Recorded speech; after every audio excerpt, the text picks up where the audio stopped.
आकांक्षिता अरोड़ा।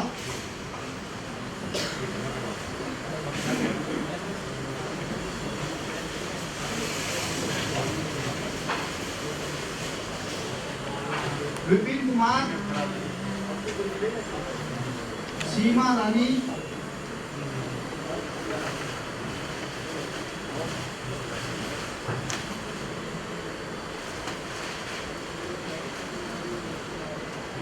शिवा नमन, मृदुल शर्मा, नितेंद्र यादव, सूरज पांडे, योगिता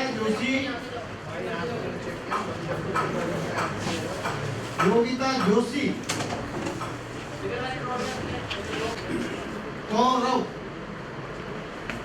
हैं, सागर कुमार, सपना चौहान, दीपिका नागर, सोनम।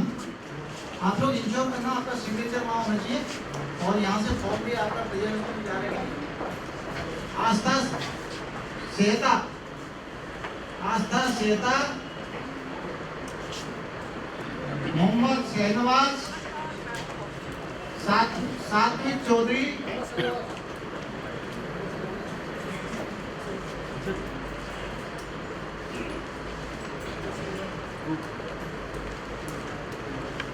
आइए सर साइन करिए। आप लोग एक बार हाथ ऊपर उठा लेना है, आप साइन करिए सर। निजामुल हक, भानु प्रताप, तुषार कुमार, पूजा,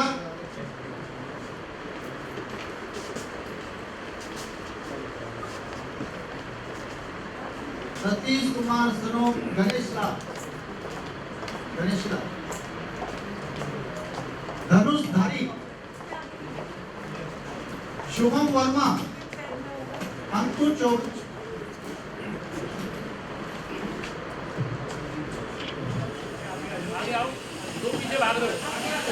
आगे व्यक्ति आगे सारी कुर्सी कवर करो पहले आगे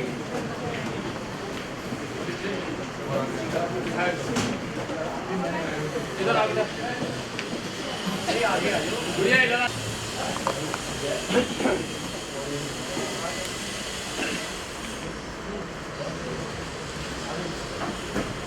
बार काउंसिल के प्रांगण में इस हॉल में उपस्थित मेरे युवा साथियों, आपका मैं और chairman of the committee Shri RS Goswami ji आपका दिल से हार्दिक स्वागत करते हैं।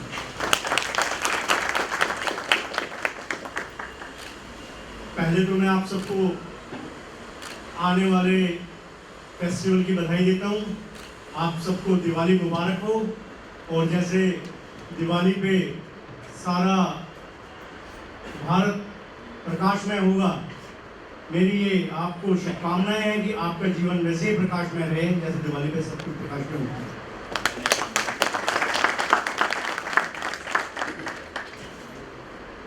Date of enrollment is such an important date. Still, I remember after 33 years, my date of enrollment was 17th October 1990. Date of birth के बाद आपको यही डेट रहेगी जो याद रहेगी। जिनकी शादियां हो चुकी हो डेट ऑफ मैरिज भूल जाएंगे, नहीं हुई है तो आगे जब होगी तो भूल जाएंगे। पर it's such a important date that your whole life you will remember why। कहीं भी आप कंपटीशन में जाओगे, कोई भी फॉर्म फिलअप करोगे, डेट ऑफ बर्थ आपकी उसमें, डेट ऑफ एनरोलमेंट उसमें नंबर और डेट मांगते हैं, क्योंकि यहाँ से आपकी सीनियरिटी काउंट होती है। जो कल होंगे एनरोलमेंट उनसे आप सीनियर हो जाओगे। और बार काउंसिल दिल्ली ही एक ऐसी बार काउंसिल है जो अपने युवा नए साथियों को जल्द से जल्द एनरोलमेंट करके देती है। आप स्टेट्स में कहीं चले जाओ, आपको 6 महीने की डेट, लेकिन डेट ऑफ मीटिंग आपने फॉर्म ये भरा होगा, जिसने कल भी फॉर्म भरा है उसको आज डेट दे दिया। तो ये बार काउंसिल ऑफ दिल्ली की एफिशिएंसी शो करती है, ये स्टाफ की और ये मेंबर्स की, ये चेयरमैन की वर्किंग शो करती है कि हम अपने युवा साथियों के का ध्यान रखते हैं। अब आपके मन में एक क्वेश्चन होगा कि भाई हम तो लॉ ग्रेजुएट करके डिग्री भी हमारे पास है, तो यहाँ पे फिर हमें बुला के इंतजार क्यों करवाएगा? हमारा राइट होना चाहिए, पर ऐसा नहीं। पहले था कि आपने लॉ डिग्री ले ली और आपका राइट होता है अगर आपने एप्लीकेशन कर दी। जस्टिस संजय किशन कौल, जज supreme court, he has observed in a judgment that the law profession is day by day deteriorating. The standard of the legal profession is deteriorating. और उन्होंने ये direction the all over India enrolment committee को कि whosoever comes before you and make an application for the enrollment, before granting the license, the enrollment committee must satisfy one thing, that the applicant possesses the elementary knowledge of law.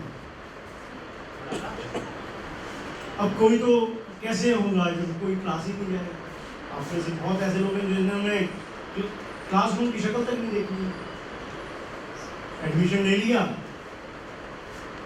Degree ले ली, कहीं हुए paper भी कोई हो देगा आपको। ऐसे cases हुए हैं, हमें पता है। यहाँ पे जो बैठे हुए हैं, मुझे 33 साल हो गए और मैं बार काउंसिल में 20 साल से हूँ, और 20 साल में कम से कम भी मैं 15 साल एनरोलमेंट कमेटी में रहा हूँ, और चेयरमैन तो since last more than 20 year से एनरोलमेंट कमेटी में है। तो we know each and every person who has attended the class and who has not attended the class. पर हम फिर भी एक पॉजिटिव अप्रोच रखते हैं। हम शायद ही किसी का एनरोलमेंट एप्लीकेशन रेफर करते हैं, unless someone is bent upon कि नहीं, मैं तो करवाना ही नहीं। तो दोस्तों, एक तो रीजन होगा ये कि आपको हम बुला के आपसे पूछे कॉन्स्टिट्यूशन में रिट्स कितनी होती है, सीआरपीसी में है, बेल प्रोविजन किस सेक्शन में है, एविडेंस एक्ट में सेकेंडरी एविडेंस किस सेक्शन में लीड होता है। कुछ बेसिक नॉलेज होनी चाहिए लॉ की, जो आप यहाँ पे आए होंगे। लेजिटिमेट एक्सपेक्टेशन होती है, क्योंकि आज आपको लाइसेंस मिल जाएगा and since tomorrow you can appear as an advocate before the court. और अगर आप कोर्ट में जाओगे और वहाँ पे ब्लैंक रहोगे तो that gives a bad impression about the even bar council of Delhi, what type of stuff we are doing. दूसरा रीजन है हमें आपको यहाँ बुलाने का कि जिस बार काउंसिल के तहत आप रजिस्टर हो रहे हैं उसके बारे में आप क्या जानते हैं, कितने मेंबर्स हैं यहाँ पे, हम कैसे एग्जिस्टेंस में आते हैं। दिल्ली में तो 1.5 लाख एडवोकेट है। Why only we 25 people are here? It's a statutory body. We are elected people by the advocates who are registered with the Bar Council of Delhi. And every 5 years, the election held for the Bar Council of Delhi. Last time election was held 2018 में, and 5 years is going to complete December 23 में। तो अगले साल हमारा election भी due है और आप सब लोग उसमें वोटर होंगे। आप सबको ये पता होना चाहिए कि हमने इस 5 साल में क्या किया है। मेन काम हमारा है वेलफेयर ऑफ द एडवोकेट।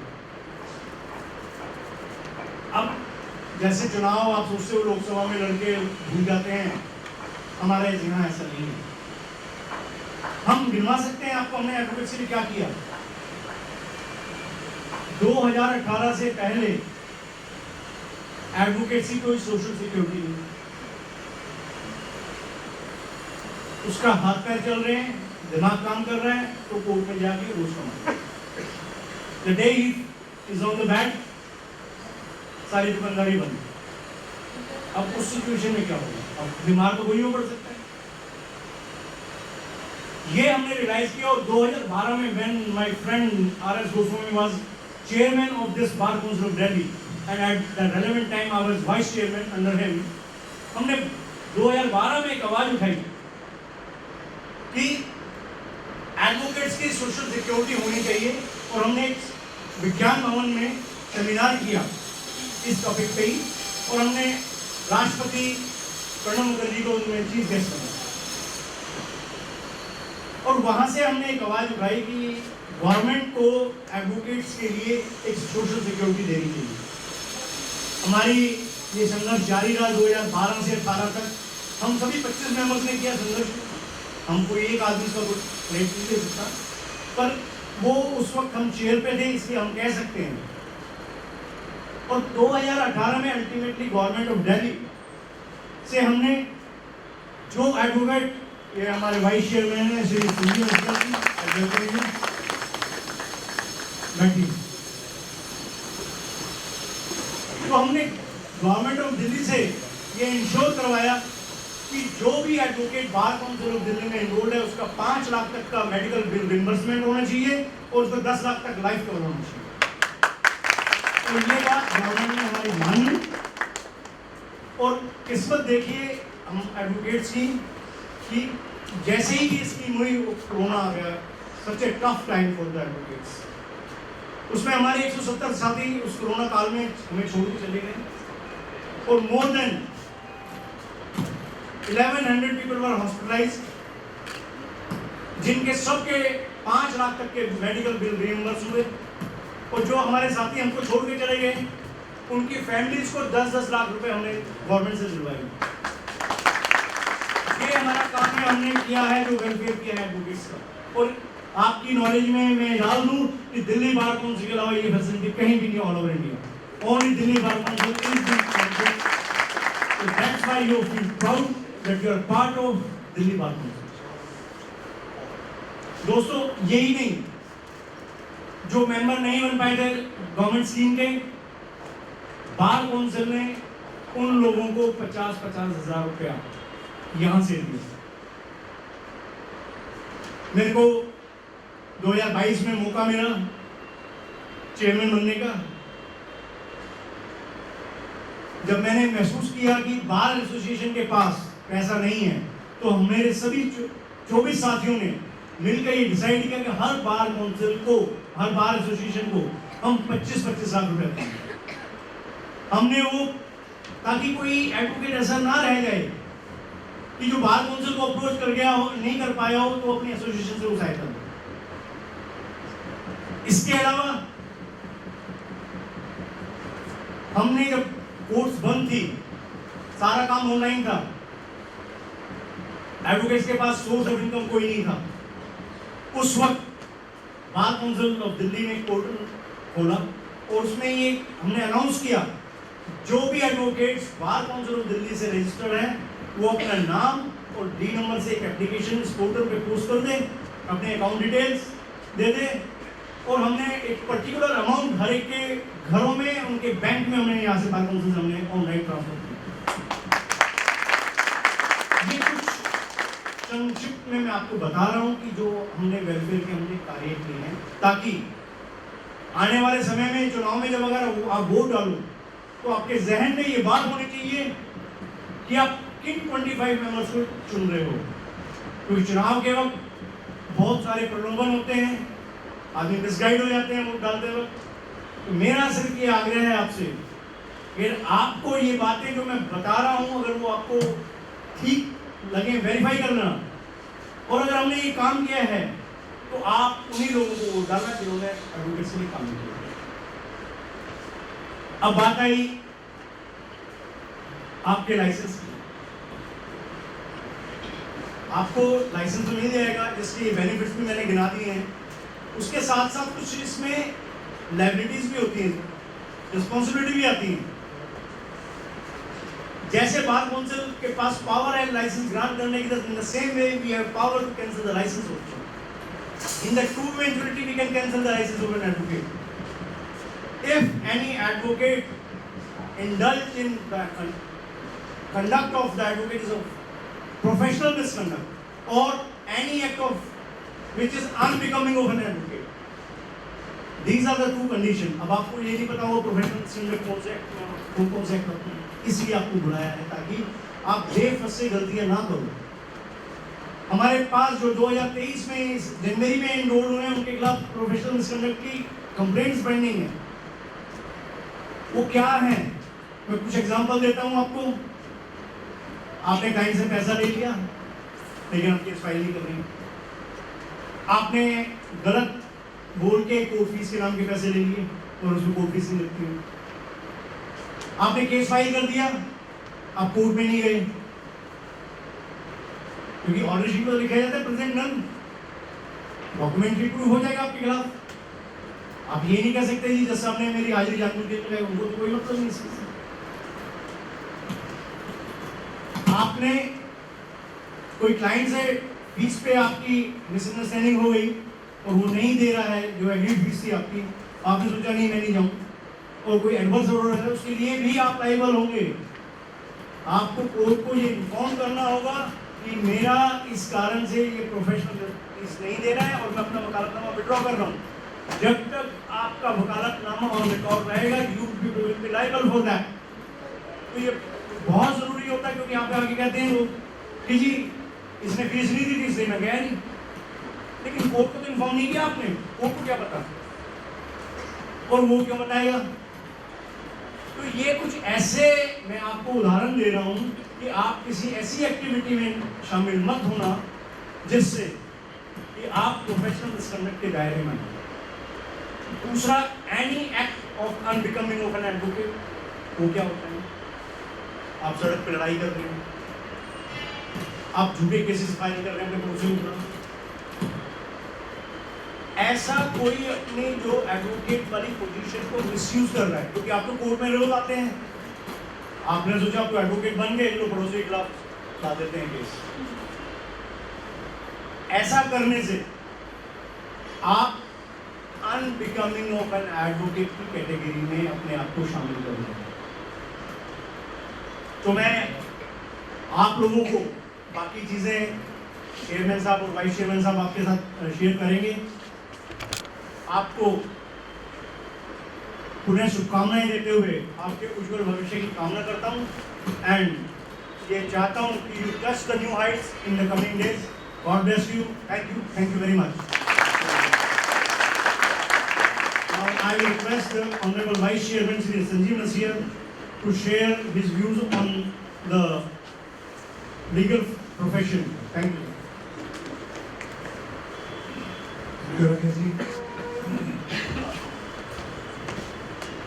आज एनरोलमेंट कमेटी की इस मीटिंग में आप लोग एक उम्मीद से आए हैं कि आज ये दिन जिंदगी में आपके लिए हमेशा याद रहेगा कि एनरोलमेंट मीटिंग में आप गए और आपकी एनरोलमेंट हुई।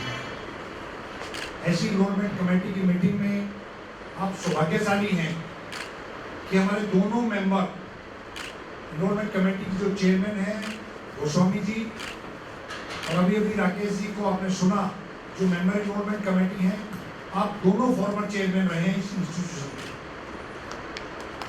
बार काउंसिल ऑफ दिल्ली पूरे हिंदुस्तान में अकेली एक ऐसी काउंसिल है जो वेलफेयर के, अभी सरावत साहब ने बहुत सारी बातें बताई, इतने सारे वेलफेयर के काम भी मेंबर्स को देखती है। ऐसे एनरोलमेंट कमेटी के दोनों मेंबर जो चेयरमैन भी रहे, वाइस चेयरमैन भी रहे और आपके समय में बार काउंसिल में नई हाइट्स भी। बार काउंसिल में आज आधे से ज़्यादा वेलफेयर की जो स्कीम्स चल रही है वो आपकी वजह से, आपकी पहल से आपने वो डिमांड किया था। गोस्वामी जी उस टाइम पे चेयरमैन थे, शरावत साहब वाइस चेयरमैन थे। आप लोगों ने जो आवाज जलाई थी उसको सभी एसोसिएशंस की मदद मिली, सभी लीडर्स ने मिलके, पूरी बार काउंसिल ने मिलके, सारे बार काउंसिल्स के जितने भी 25 मेंबर थे उनके सहयोग से वो आज दिल्ली की सरकार लेवल पे भी और बार काउंसिल दिल्ली लेवल पे भी कम से कम 3 से 4 ऐसी स्कीम चल रही है जिसमें आप, हम, हमारे परिवार मेंबर्स ये सब इंक्लूड रहेंगे।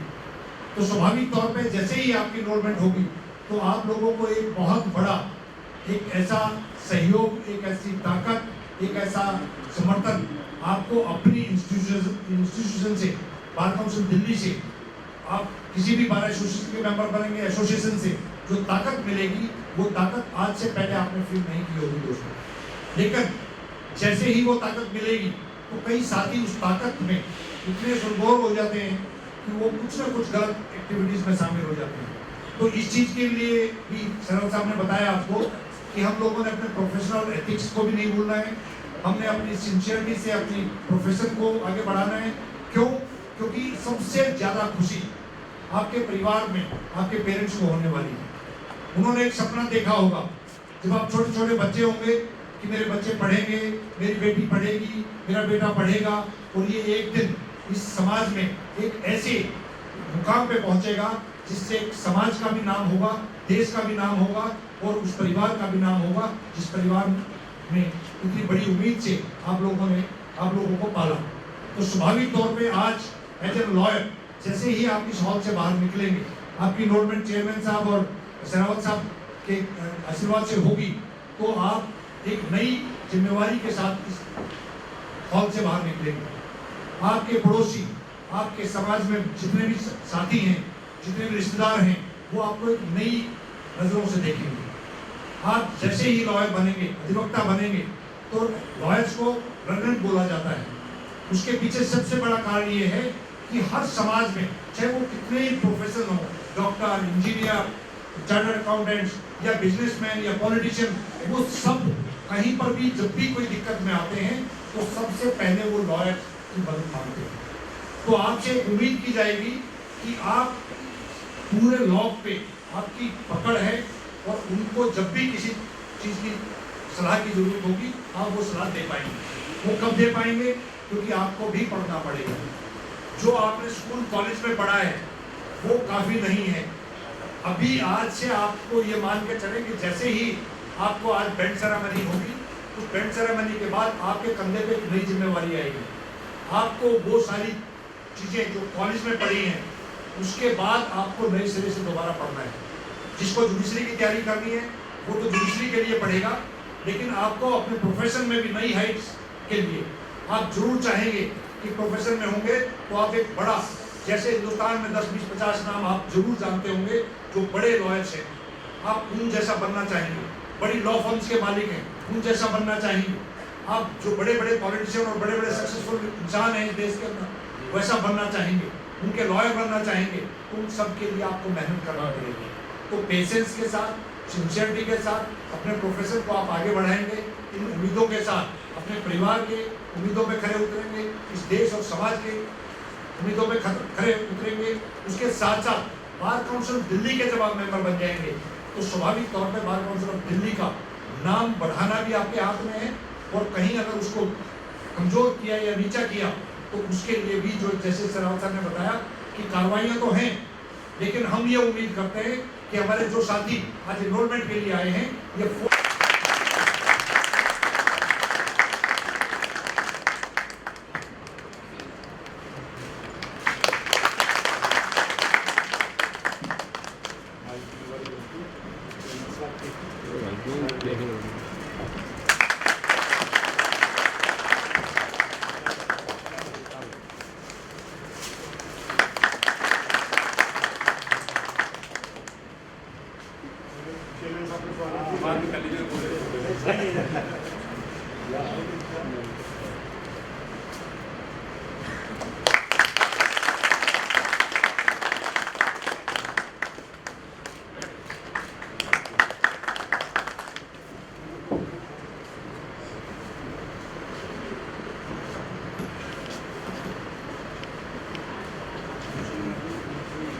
Good afternoon, everybody. Welcome all of you in the office of the Bar Council of Delhi. Vakratunda महाकाय सूर्यकोटि संप्रभा निर्विघ्नं कुरु मे देवो सर्वकार्येषु सर्वदा। मतिकरणं भयहरणं गिरिजाशरणं गणेशं विद्यकेदार निवेद योगीशं सर्वजगदीशं समुक्षैति दन्तश्च कपिलो गजकर्णकः लंबोदरश्च विघ्नो विघ्ननाशो विनायकः धूमकेतु गुणाध्यक्षो भालचंद्र गजाननः द्वादस्ते नमामि प्रतिष्ठितं विद्यारंभे विवाहे संग्रामे संकटे चैव विघ्नस्य न जायते। गणेश जी महाराज से प्रार्थना ही करते हैं कि कोई भी शुभ काम हो, हम चाहते हैं कि उनका ध्यान, उनकी कृपा, उनका आशीर्वाद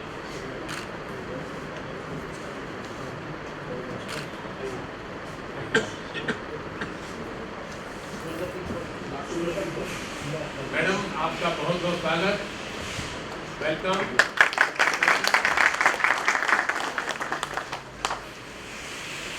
आप मैडम लॉ कॉलेज में प्रोफेसर हैं और जो तजुर्बा तारीखी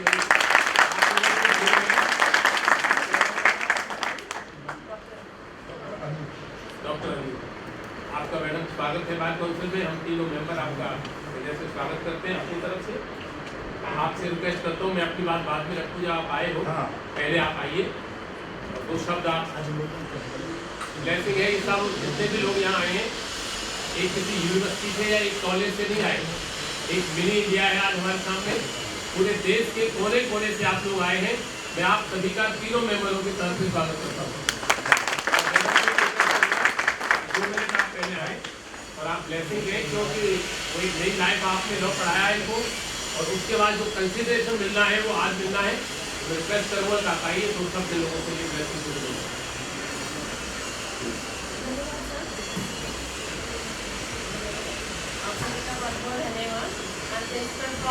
कॉलेज ऑफ लॉ गाजियाबाद, और आज बहुत अच्छा लग रहा है सर यहाँ बच्चों को देख के, जिन लोगों को हमने पढ़ाया, चाहे उन्होंने 3 साल का कोर्स किया या 5 साल का कोर्स किया, आप लोगों ने पढ़ाई करी है और आप लोग अपने जो चीज़ें हैं आप आगे बढ़ना चाहते हैं, एनरोलमेंट कराना चाहते हैं।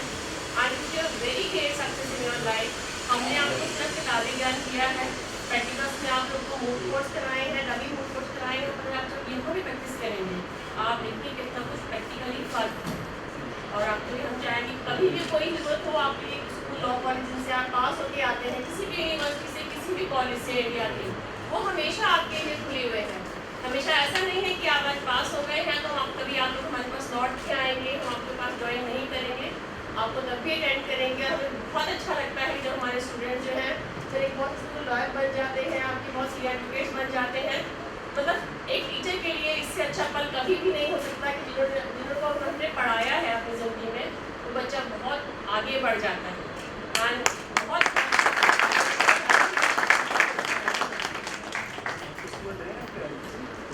देखो आपके कॉलेज से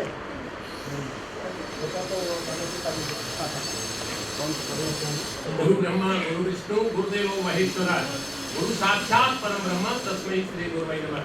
ये एक परंपरा थी जो कि आज के इस युग में खत्म हो गई है।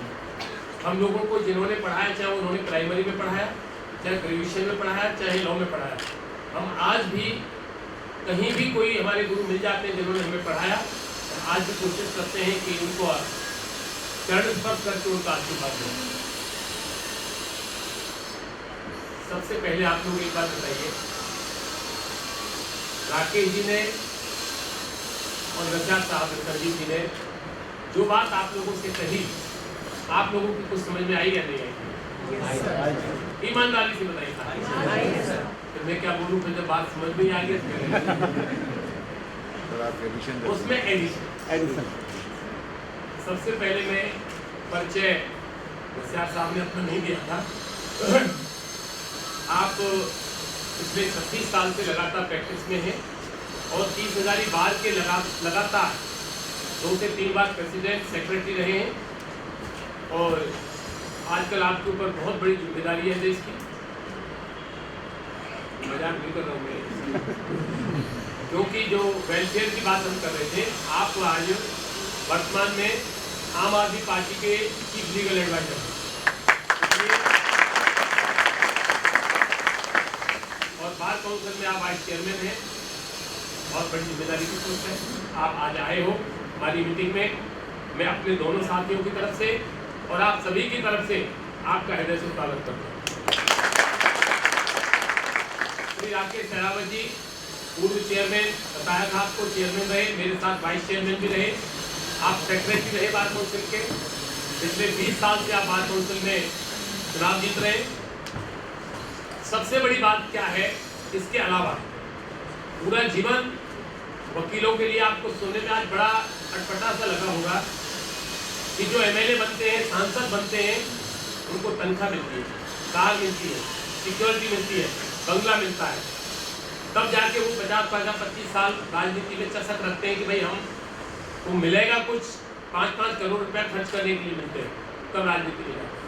लेकिन बार काउंसिल में मैं आपको बताना चाहता हूँ, हम 25 मेंबर हैं, कितने लोग पुराने चलते आए जो हमारे बहुत सीनियर्स रहे, यहाँ किसी को 1 रुपया, इवन आपके जब हम फार्मों को चेक करते हैं 2 घंटे, तो चश्मा लगाने के लिए भी यदि सफाई करने के लिए जरूरत है वो भी हम घर से लाते हैं, और पेन भी अपना लाते हैं और सिग्नेचर करके जाते हैं। हम आपकी 1 कप चाय भी नहीं पीते। ये बात यदि हम सक्रिय राजनीति में हो तो आज सांसद होते,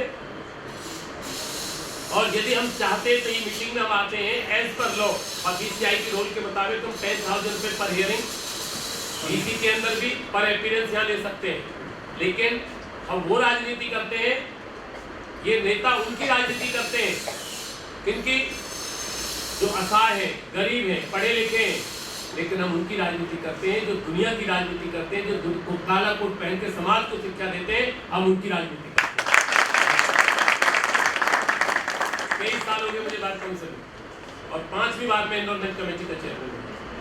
आप लोगों से इतना प्यार है, कोर्ट छोड़ते हैं, कचहरी छोड़ते हैं, आर्गुमेंटों को छोड़ के आते हैं, बहस छोड़ देते हैं, और 1.5 महीने में हमने 10-10 मीटिंगें रात को 12-12 बजे तक हम लोगों ने, केवल इसलिए आज भी मीटिंग हमने इसलिए रखी कि दीपावली आप ऊपर से औरों के लिए दीपावली होगी गिफ्ट की, आपकी दीपावली होगी कि आप दीपावली से पहले वकील बने और कल धनतेरस के दिन अपना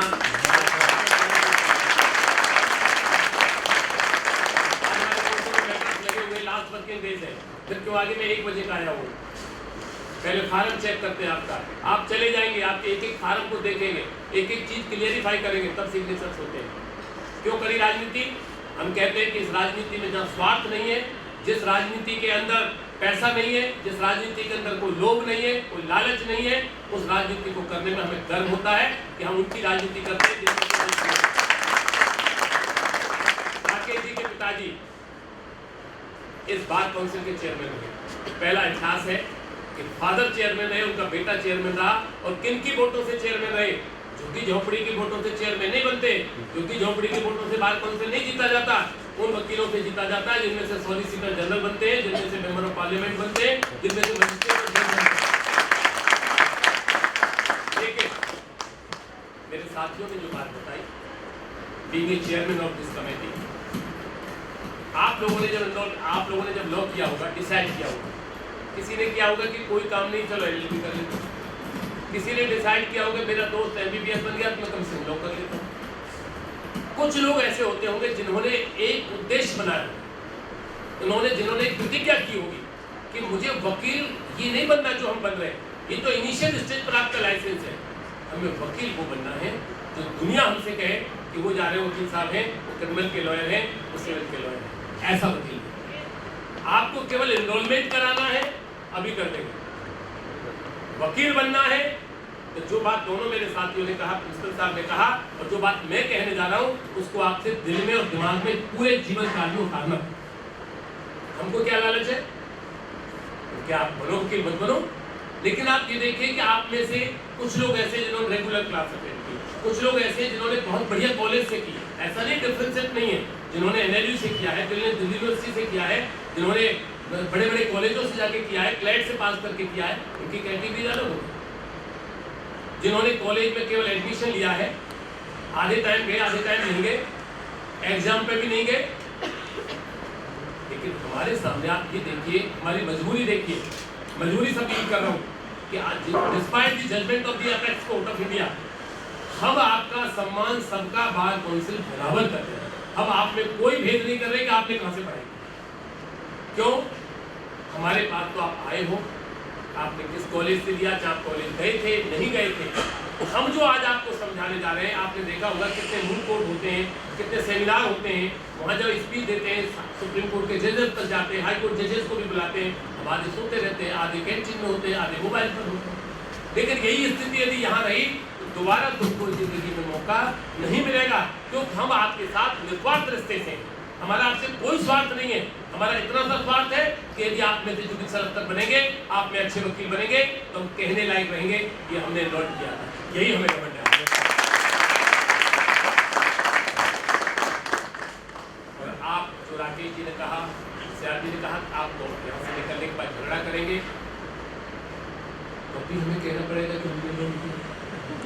फिर हम ये जरूर कहेंगे शायद मेरे टर्म में नहीं हुआ था। मैं उस समय 3 महीने के लिए नहीं था, कोई और। अभी क्या हुआ है, 5 दिन पहले 15 फॉर्म पकड़े गए, एक ही घर का पता। क्यों झूठ बोल? नहीं है जरूरत। अभी से बिना पैसे दिए झूठ क्यों? अदालत में झूठ बोल रहे जब क्लाइंट से पैसा क्यों बोल? एनरोलमेंट इनिशियल स्टेज पर 15 के खिलाफ हम एफआईआर रजिस्टर करने का हमने एनरोल किया, तो हम तो आपके ट्रस्ट पे एनरोल कर देते। हम यदि एक एक व्यक्ति का इंटरव्यू लेना शुरू करें तो आधे लोग यहाँ से निकल लेंगे और हमें बाहर जाते ही वो बढ़िया बढ़िया गालियाँ देंगे, अच्छी अच्छी वाली, कि जो कहेंगे कि जी कौन कौन थे एनरोलमेंट में। वो गोस्वामी जी नहीं कहेंगे, फिर सहरावत साहब नहीं कहेंगे, फिर नसियार साहब नहीं कहेंगे। जो कहेंगे वो आप लोग सुनेंगे, जो आज वो जो बिहार के मुख्यमंत्री के लिए हालत बनी हुई है। क्या हालत हो रही है? ऐसा कोई काम नहीं चाहते कि जितने लोग हम परिवार के बैठे हैं। आपको सबसे बड़ा फायदा क्या हुआ है? कम से कम जितने लोग बैठे हैं, कोई किसी भी यूनिवर्सिटी से आया है, कम से कम आज एक इतना बड़ा परिवार इकट्ठा हो गया तुमने फ्री में। बार कौंसिल आपको गिफ्ट दे रही है। कहीं भी आप लोग मिलेंगे कहेंगे हमारा एनरोलमेंट एक दिन का है। जब भी आप ढूंढोगे तो आज के डेट के एनरोलमेंट के जितने लोग होंगे वो ऑटोमेटिक फ्रेंड्स बन गए, वो ऑटोमेटिक परिवार के सदस्य। और हम उस बात के सदस्य बन गए कि हमने आपको दीपावली से एक दिन पहले एनरोल करके वकील बना दिया। तो क्या है आपसे आज तक जो गलती हुई है उसे हम छोड़, लेकिन आज के बाद गलती ना हो, ये हम यदि समझा रहे हैं तो गलत कर रहे हैं, सही कर रहे हैं, इसका जवाब चाहिए। कि कोई पॉलिटिकल पार्टी थोड़ी है, कोई अभी चुनाव थोड़ी है मध्य प्रदेश में कि जब आपसे वोट मांग रहे हैं कि इसको पार्टी को वोट दे रहे हैं, या विधायक का चुनाव लड़ रहे हैं, सांसद का लड़ रहे हैं। अरे हम तो आपसे ये चाह रहे हैं कि जो गलतियां हमसे हुई हैं, जो हमसे आगे ना हो, ये हम चाहते हैं। तो क्या ये बात आपको अच्छी लग रही है, नहीं लग रही? जवाब दीजिए आप। अच्छी लग रही है। कल कौन समझाएगा आपको? कोई नहीं। क्यों नहीं समझाएंगे? कंप्लेंट आएगी कोई बात नहीं क्यों नहीं समझाएंगे? तो वहाँ 25 मेंबर आपको ऐसे घुघुओं की तरह देखेंगे। सही है, कब का एनरोलमेंट है आपका? कितना बुरा लगेगा। इसलिए हम जो कहने जा रहे हैं, आज आप एक लोग हैं। पहले तो ये बताइए, अच्छा वकील बनना है नहीं बनना? Yes sir. बनना है, जोर से बताइए आप। Yes sir. कब बनना है? आज ही। इसलिए ताली बजा रहे थे। अपने लिए बजाओ।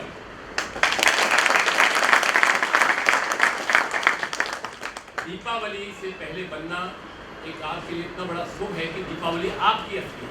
दीपावली किसके लिए होगी? दीपावली का मतलब क्या है? रामचरितमानस में लिखा है क्या है कि राम राज्य बैठे त्रैलोका और हर्षित भयउ गयो सब शोका।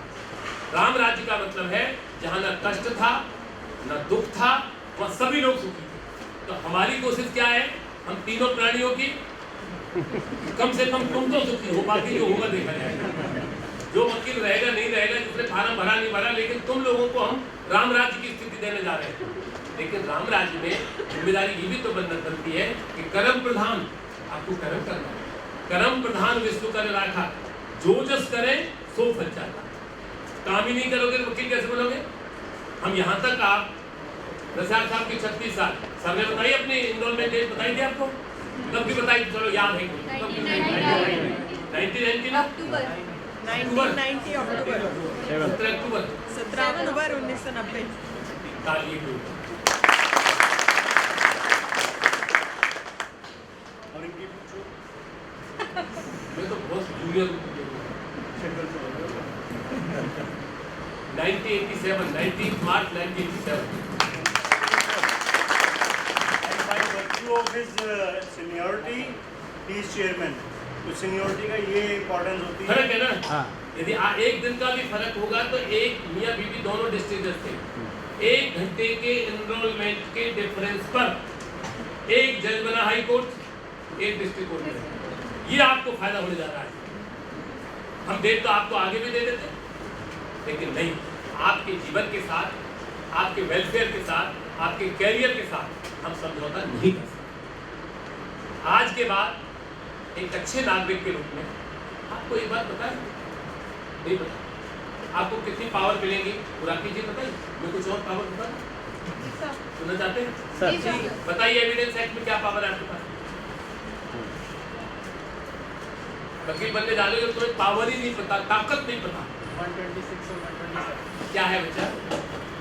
सर किसी भी क्लाइंट से रिलेट अगर हमको इन्फॉर्मेशन देते हैं क्या very good very good. Discuss करते हैं तो कोई क्लाइंट हमें अपनी बात बताता है तो वो हम कहाँ से लो किया आपने? सत्यमान लो कॉलेज मेरठ ठीक चल रहा है तो साहब। नाम क्या है आपका? मोहम्मद अकरम। ताली बजाओ। हमें मुझे भी बता देता हूँ, उसने तो बोल दिया communication between client and lawyer Confidential. Confidential नहीं, आपको कोई भी विटनेस बॉक्स में साइन नहीं कर सकता। You will be the officer of the court. ये पावर आपको 5 मिनट के बाद मिल जाएगी यदि इनरोलमेंट या तो प्रेफरेंस रहेगा। जरूरी नहीं करो इनरोलमेंट, जैसी हरकत रही तो अपनी पावर पहचानो, ताकत पहचानो। आज के बाद तुम पड़ोस में जाओगे वैसे ही तुम्हारी गाड़ी की साइड से हटा लेगा कि दुखी था आगे तो रिश्तेदारी में तुम्हारे सम्मान बढ़ जाएगा, परिवार में सम्मान बढ़ जाएगा, इलाके में सम्मान बढ़ जाएगा। लेकिन उस सम्मान को मेंटेन करने की जिम्मेदारी किसकी है? हमारी। आपके है। यदि आज हम यहाँ बैठे हैं तो ऐसा नहीं है कि if I will do wrong तो will you cast the vote? क्या आप हमें वोट डालेंगे? आपसे पहले हम 23 साल से वोट ले रहे हैं। आज हम 1,70,000 वकीलों को एनरोल करने जा रहे हैं। आज उस परिवार में आप एनरोल हो रहे हैं जहाँ 1,70,000 है, लेकिन हमने पहला इलेक्शन लड़ा था जब केवल 30,000 थे। तो वहाँ से यहाँ तक का सफर तय करना क्या करोगे आप? Money has gone, nothing has gone. Money has gone, nothing has gone. Health has gone, something has gone. Character has gone. वकील का कैरेक्टर क्या है? Honesty, dedication, hard work. Court में जाइए प्रॉपर ड्रेस पहनिए, कोर्ट में जाइए सम्मान करिए, सम्मान लीजिए। ये नहीं कि जज ने तुम्हें झाड़ दिया तुम घर आ गए। सम्मान करिए, सम्मान दीजिए। क्लाइंट से प्यार से पैसा लीजिए, जितना निकाल सकते हो वो तुम्हारी काबिलियत। क्लाइंट को देखते रहो, चाय पीते रहो, क्लाइंट देखते रहो। 50 मांगू, 1 मांगू, नहीं 1.5 मांगू, ऐसा नहीं भाग जा दो के चक्कर में हो। यहाँ रुके वहीं से पैसा पकड़ लो। ये काम कब से करेंगे आप लोग? कब से करेंगे आप लोग? उसमें से कुछ बात को देंगे आप लोग? 1 रुपया नहीं दोगे आज के बाद। आप गिनाते रहोगे कि 14,500 दिए थे। इसलिए बढ़िया dress, hard work, no shortcut. ये मेरा जज जानकार है। अब आप में से 4 लड़कियां जज बन गई तो दूसरी कहेगी तो कोई तो है जो मेरे साथ एनरोलमेंट हुआ। वहाँ कुर्सी पर 2 महीने की सैलरी लेने के बाद कोई किसी का रिश्ता नहीं है। क्लाइंट का इवन ये भी होगा कि आपने केस आपका है, आपका दोस्त आपके साथ बैठा है, आपको केस मिल गया, इसको नहीं मिला तो ये दूसरे दिन चेंबर कहने में चला जाए। ये बड़ा विचित्र प्रोफेशन है, ये सेल्फ मेड प्रोफेशन है। ये नहीं है कि यदि फादर बहुत अच्छा वकील है बेटा भी बन जाएगा, ये तो खुद के ऊपर होता है। इसलिए आपको ये मत सोचना कि हम नेक्स्ट जनरेशन वकील नहीं है। यहाँ है किसी लोग जिनके फादर ब्रदर कोई प्रोफेशन में है? कितने लोग हैं? तो जिनके नहीं है ये महसूस मत करना कि प्रोफेशन में हमारा कोई नहीं है तो हमारा काम नहीं चलेगा। बिल्कुल झूठ। आप मेहनत करिए। हम फर्स्ट जनरेशन में हैं, सर सेकंड में है तो चेयरमैन है। हमें चेयरमैन तक आने के लिए बेहद समस्याओं से जूझना पड़ा। I came from Mathura directly, practice की, प्रैक्टिस को हाइट पे पहुंचाया, पैसा भी खूब कमाया, बार काउंसिल में भी हैं, समाज के काम भी करते हैं, लेकिन उसके लिए दिन रात ऑनेस्टी के साथ साथ हार्ड वर्क। मेहनत करनी है आप लोगों को, नहीं करनी? कितनी मेहनत? अच्छी ड्रेस, अच्छी तैयारी, प्रोफेशनल कॉन्फिडेंस। एक बार झूठ भी बोल दिया ना कोर्ट में आपने, फिर मुड़ना मत, अड़ जाओ। प्रेजेंटेशन अच्छा होना चाहिए। We are not contractor, we are the person, we are representing the client. जज अड़ गया तुम भी अड़ जाओ, ज्यादा जज डिसमिस करेगा, अपना कॉन्फिडेंस तो खराब नहीं हुआ। जिसमें रिलीफ मिलती है मैं 3 मिनट बोलता हूँ, और जिसमें पता है कि डिसमिस होनी है, ऐसा थोड़ी कि डिसमिस हमारी नहीं होगी, बड़े उसमें मैं 1 घंटा बोलता हूँ। बोले क्यों? जो क्लाइंट से पैसा लिया, पीछे क्लाइंट खड़ा है, उसको समझाना नहीं कि नहीं। तो ये सब बातें प्रोफेशन की छोटी छोटी सी बातें, अच्छी ड्रेस के साथ सामने वाले वकील से नहीं लड़ना। आप यदि किसी सीनियर को कुर्सी देंगे, चेयर देंगे, डेली डिस्ट्रिक्ट साहब ने हम लोगों से तीनों से अभी मीटिंग की थी पिछले महीने, उन्होंने कहा कि आपके जो जूनियर्स लॉयर हैं, आप जिनको एनरोल करते हैं, वो सीनियर्स को चेयर नहीं देते। इस उम्र पर चेयर पे क्या करो? काम करो, बैठ गए, बैठे हो क्या बैठ गए, बोर्ड को सुनो, हम करिए सीनियर आएगा उसको चेयर। आप यदि सीनियर को रेस्पेक्ट करोगे तो आपको भी आने वाली जनरेशन, अभी जितनी बातें बताई कुछ पल्ले पड़ी आप लोगों को, ईमानदारी से जोर से बताओ। अब पक गए आप लोग एनरोलमेंट के पोजीशन में, आगे नहीं आगे? ताकत कितनी आई? बहुत सारी। आप बेटर देन वो हो एमएलए, बेटर देन काउंसलर और बेटर देन जुडिशियल अफसर, बिकॉज तुम कभी रिटायर नहीं हो। जजेस रिटायर होते, मेंबर ऑफ पार्लियामेंट को भी 5 साल बाद चुनाव लड़ना होता है। तुमको आज यदि एनरोल गलती से हमने कर दिया तो आप लोग आज से ही मेंबर ऑफ पार्लियामेंट है, आज से आप जुडिशियल अफसर है, क्योंकि पूरे जीवन काल 95 तक रामजीत मलानी जी ने प्रैक्टिस की थी, 85 तक 87 तक वेणुगोपाल जी वादी सॉलिसिटर जनरल ऑफ इंडिया। इससे ज्यादा क्या होगा? कौन सा ऐसा पोस्ट है? अब जो सुप्रीम कोर्ट के जो रिटायर होते हैं ना सर, बताओ आप लोग उनकी हालत देखो, जो रिटायर बहुत पोजिशन ऑफ रिटायर ही नहीं, इससे बड़ा तुम्हें प्रोफेशन क्या मिला? लेकिन मेहनत परिश्रम कि इंडिविजुअल है। और जो बातें वेलफेयर की बताई मेरे साथियों ने, वो वेलफेयर हिंदुस्तान में किसी भी बार काउंसिल के अंदर नहीं है। जो दिल्ली बार काउंसिल आपको, वकीलों को कौन देता है? वकील कहता है प्राइवेट दुकान है आपकी, लेकिन दिल्ली बार काउंसिल की मेहनत से मैं 25 साथियों का धन्यवाद देता हूँ, सबके अथक प्रयास से, नसीब साहब के अथक प्रयास से, चेयरमैन साहब के अथक प्रयास से आज आप लोग सिक्योर हैं। जैसे you will be enrolled, you will clear AIP, immediately you will be enrolled in Delhi government, and you and your family will be saved by the virtue of, by way of medical facility. You are going to enroll by Bar Council of Delhi. Why? If you are going to enroll by the Jharkhand Bar Council, Odisha Bar Council, Bihar Bar Council, can you say you are the advocate of Supreme Court? You can't say. But just after enrollment, when you will cross this Supreme Court building, you will say I am the advocate of Supreme Court. केवल bar council Delhi आपको confidence है। आज के बाद आप लोगों का AIP का फार्म भर दीजिए तुरंत आप, और भरने के बाद आई कार्ड मिलेगा। कोई भी मिलता है दुनिया में, जैसे ही तुम निकलोगे पुलिस वालों ने रोका, police sir this is card आ गया। वो ये नहीं देखेगा कि कैसा पुराना वकील है, वो ये देखेगा कि दिल्ली बार काउंसिल का है। ये आपकी रेपुटेशन बनेगी, ये आपका सम्मान।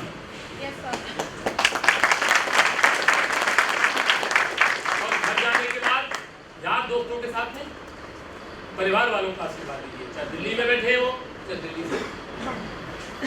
एंजॉय करिए कि हमको बहुत बड़ी उपलब्धि मिली है।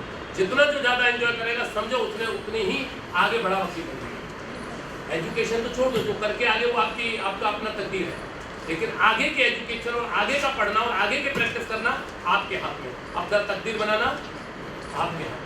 कर्म के साथ साथ भाग्य भी साथ देता है, इसमें कोई शक नहीं है। वो आप जब कर्म करेंगे तो जरूर आपको तकदीर आशीर्वाद देगा। इन्हीं शब्दों के साथ आप सब लोगों ने जिस तरीके से मेरे दोनों साथियों को, प्रिंसिपल साहिबा को, हमको सुना, तो आप लोगों के चारों का ऑब्जर्वेशन के बाद ये पूछता हूँ कि आप लोगों में कॉन्फिडेंस आया या नहीं? अब मैं आपसे एक गुरु दक्षिणा मांग लूँ, एक गुरु दक्षिणा मांग लूँ, देंगे आप लोग? आज के बाद कहीं भी हम और आप मिले, अदालतों में मिले, पार्टी फंक्शन में मिले, सार्वजनिक प्रोग्राम में मिले, हम केवल आपसे ये अपेक्षा करते हैं कि जो सम्मान और प्यार हम आपको आज दे रहे हैं, उस सम्मान और प्यार कहा जिंदगी हम एक दूसरे को जरूर दीपावली को मद्देनजर रखते हुए, आप लोगों के प्यार को देखते हुए, आप एक अच्छे वकील बने, सॉलिसिटर जनरल बने, आपका नाम हो, हम घमंड से कहें हमने नोट किया था, यही हमारी खुशी है। बिना किसी टाइम को वेस्ट करते हुए एक और काम बार काउंसिल लेके आए, जिसमें हमारे राकेश जी का बहुत ही इसमें सहयोग रहा।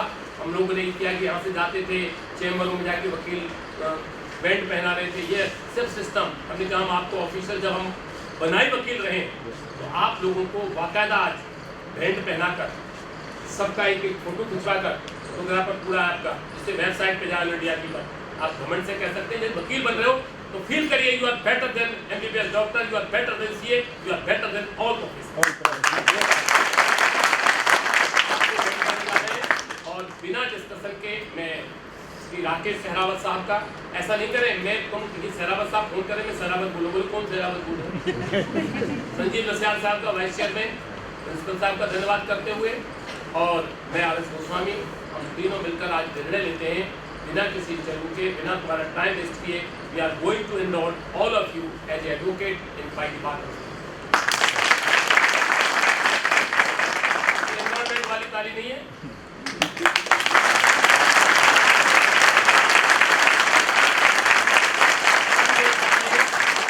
बनने के बाद महसूस कैसा हो रहा है?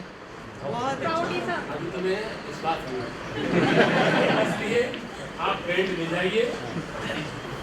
मैडम का जरा इस बात जोरदार तालियों से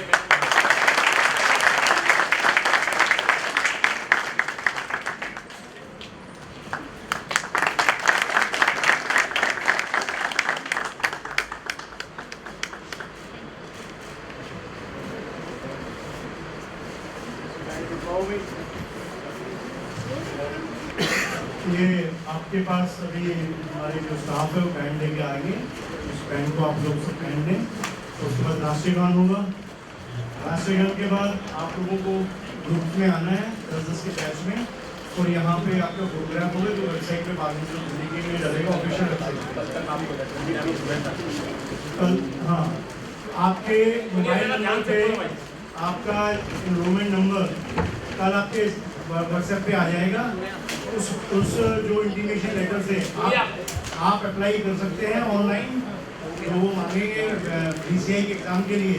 तो जो लेटर आपके वेबसाइट आपके व्हाट्सएप पे आएगा, आप उसको पोस्ट कर दें उस पर, तो आप एनरोल उससे हो जाएंगे, रजिस्टर हो जाएंगे ABI के एग्ज़ाम के लिए। तो ये बड़ा इंपॉर्टेंट है। आप जैसे ही वो आए, उसके आने के बाद आप ABI का वो खोलना वेबसाइट, और वो आपका उस पर आ जाएगा। अभी आपका राष्ट्रीय गान होगा। अगर कोई अपना फोटोग्राफ लेना चाहता है, ये ऑप्शनल है, मैंडेटरी नहीं है कोई, तो मिस्टर सलीम फोटोग्राफर हैं, इनका नंबर सलीम साहब बोलिए 98। सर वो लिखा हुआ है। सर लिखा हुआ है। यहाँ से नंबर ले लेना, ये यहाँ पे लिखा हुआ है, ये ऑप्शनल है। कोई वेबसाइट पे यहाँ पे सारे होंगे। अगर इनको अपना कोई पर्सनल घर के लिए देना चाहे, इनसे फोन पे कॉन्टैक्ट कर रहे हैं जो भी चाह रहे हैं।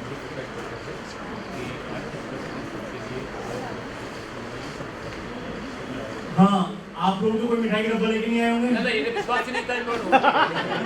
लेकिन हमने आपके लिए आपके काजू की बर्फी मंगाई हुई है। इससे बढ़ के प्रमोशन कर दिया। हाँ, पिछली मीटिंग में हम लड्डू मंगाते थे, अब दीपावली थी तो आपके लिए अब ट्रेडिशन कर दी, काजू की बर्फी मंगाई है।